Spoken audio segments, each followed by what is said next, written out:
Interaction helps students in their learning, and interaction starts with getting to know each other. Working together is easier if you know the other team members and if they know you. An introduction round might take too much valuable time, and in this video I therefore give you some inspiration on how to interact using MS Teams. So you can start by making an introduction video and telling something about yourself before the start of the first meeting.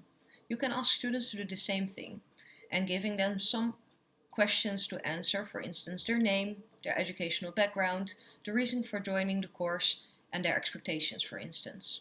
Students can record their own video with their own device and upload this on the online learning environment such as Blackboard or Teams. Another way of getting acquainted is asking your students some questions. You can use, for instance, a voting tool like Mentimeter or use Polly in MS Teams.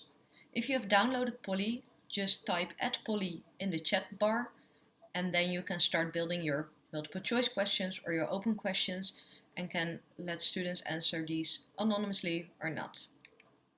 You can, of course, also use the chat function and ask students to answer your questions there. A way of introducing yourself, which you might know from face-to-face education, is crossing the line.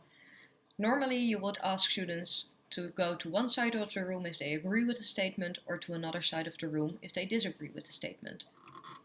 We can change this for the raising your hand option in Teams. So ask students to raise their hand if they agree with the statement and keep their hand down if they disagree.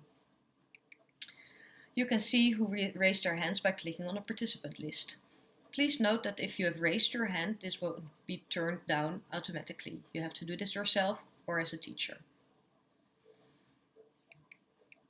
You can also present some information that you gathered beforehand from your students, for instance about their educational background, or whether they have experience with online education and what their experiences were. You can also ask students to change their background in Teams and have a little quiz on their backgrounds, or ask students to tell something to the other students about their background, or quiz each other. If you have a larger group, it might be more feasible to use subgroups to introduce students to each other.